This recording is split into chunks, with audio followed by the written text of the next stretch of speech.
राम राम दोस्तों।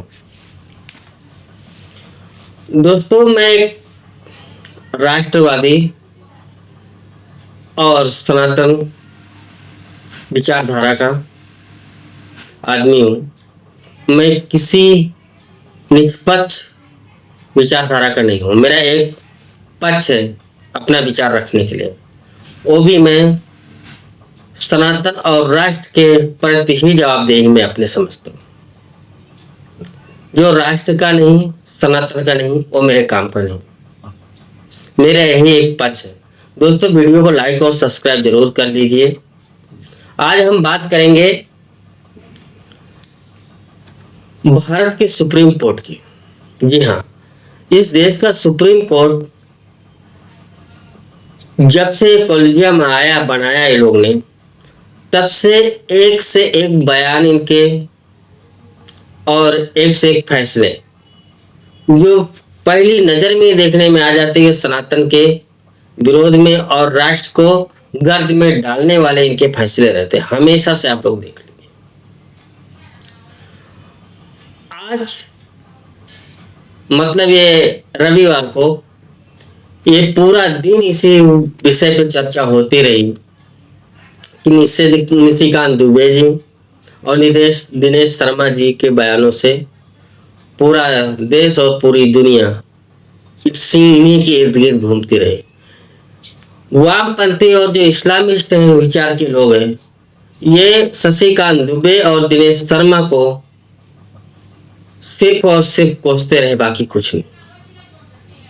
निशिकांत दुबे ने ऐसा क्या कहा है जो कि इन लोग की इतनी चुल मची हुई है, और दिनेश शर्मा ने भी ऐसा क्या कहा।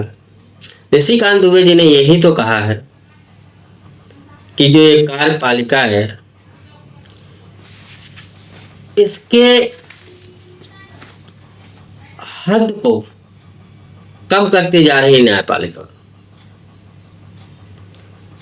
इस जो न्यायपालिका है, सुप्रीम कोर्ट है, वो हमेशा दोहरा मापदंड रखती है। उन्होंने एग्जाम्पल भी दिया कि जब मणिपुर का मामला आता है तो कोर्ट स्वतः संज्ञान ले लेती है, और जब बंगाल की बात आती है तो कोर्ट के जज जो अपने मुंह में दही जमा करके बैठ जाते। बात तो एक तरह से 100% सही है। अब दूसरा ही मैटर ले लीजिए, नुपुर शर्मा का। नुपुर शर्मा के मामले में कोर्ट ने अपनी टांग अड़ाई, नुपुर शर्मा को दोषी करार देने की कोशिश की, जो कि नुपुर शर्मा ने ऐसे कोई बात कही नहीं है जो मुसलमानों के किताबों में ना लिखा हो। इसी बात को कोई मुल्ला मौलाना कहता तो उसको कोई नहीं, और उसी बात को नुपुर शर्मा ने कह दिया तो जज साहब को मिर्ची लग गई थी। ये होती है दोगलापन। उस नुपुर शर्मा की जगह पे वो क्लिप कट हुआ जो दुनिया का प्रोपेगेंडा फैलाता रहता है, झूठी झूठी खबरें आदि क्लिप काट करके चलाता रहता है, मोहम्मद जुबैर, जिसको सुप्रीम कोर्ट उसके ऊपर कोई केस दायर होता है तो उसको तुरंत ही तब तक बैठती जब तक उसको बेल नहीं दी जाती, जब तक उसको छोड़ नहीं दिया जाता। दूसरा, यही सुप्रीम कोर्ट उत्तर प्रदेश को बोलती है कि वहां पे कोई कानून व्यवस्था ही नहीं बची है, और बंगाल में जो हो रहा है वो सुप्रीम कोर्ट को नहीं दिखते। आप ही वो वक्फ बोर्ड अमेंडमेंट बिल पास हुआ, पूरे उत्तर प्रदेश में चूचा नहीं हुआ, बंगाल जल रहा है, पश्चिम बंगाल, वो सुप्रीम कोर्ट को नहीं दिखता।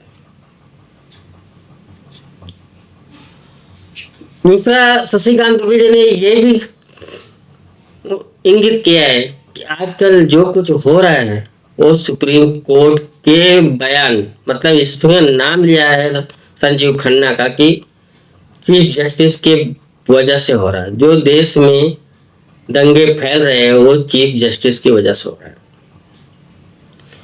तो उन्होंने ये भी कहा, अगर हर एक चीज जो संसद के कानून पास किए हुए को नकारना ही है, उसकी समीक्षा के नाम पे उसको रिजेक्ट ही करना है, तो इससे अच्छा है कि संसद और विधानसभा जो है वो बंद कर दी जाए और सब कुछ सुप्रीम कोर्ट ही देख ले। ये भी सही बात है। किसान कानून बिल जो आया था उसको लेकर के जब मार के बैठ गई थी, उसके बारे में कुछ नहीं कहा था।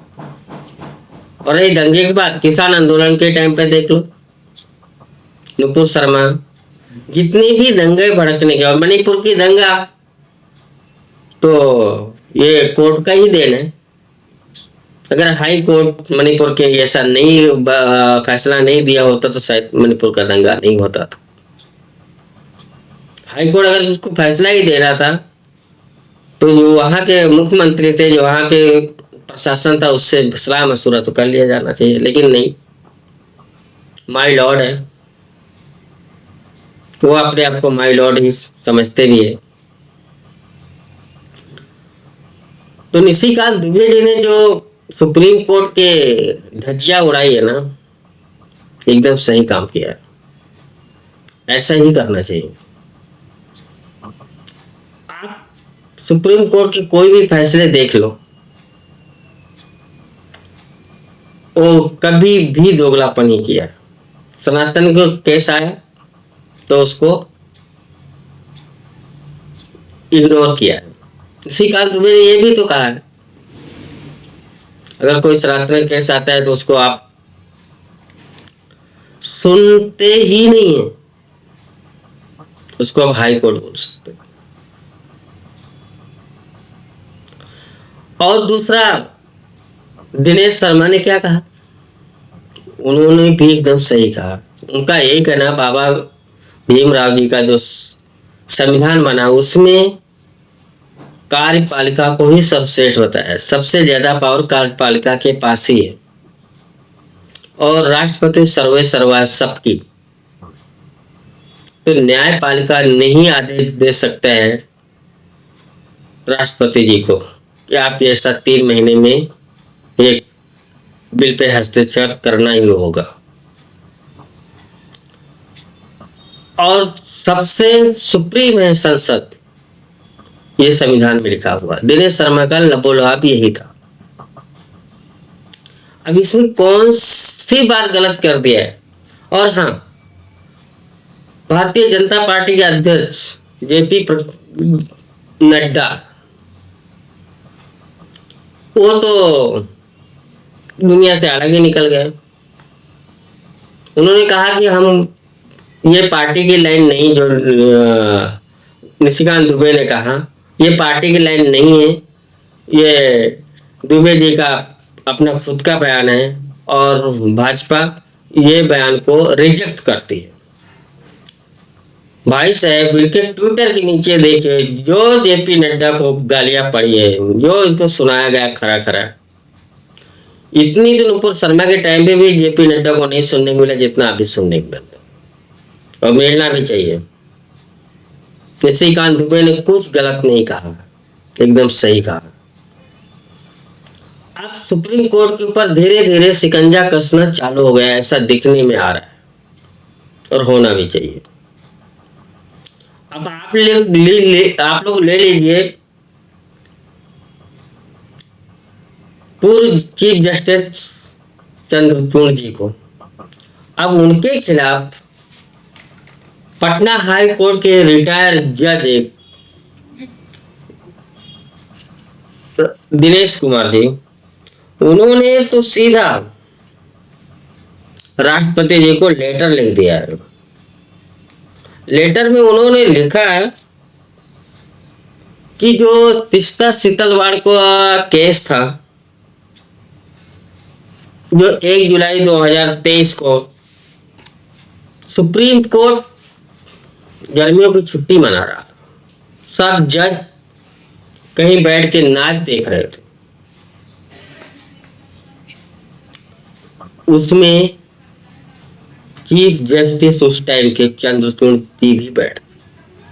गुजरात के हाई कोर्ट ने तीस्ता सीतलवाड़ की बिल रिजेक्ट कर दिया था, उसका सुनवाई करने के लिए एक के पीछे एक टीम बना दिया था चंद्रचूड़ साहब ने। पहले एक बेंच बनाया जिसमें 2 जज थे, वो करीब 6 साढ़े 6 बजे बनाया। वो दोनों जज ने, एक जज जमानत के पक्ष में अपना फैसला सुनाया तो दूसरे जज ने जमानत के विरोध में।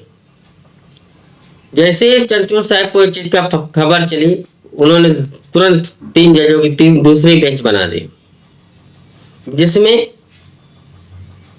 बहुमत से ये फैसला आया कि तीस्ता सीतलवाड़ को जमानत मिलनी चाहिए।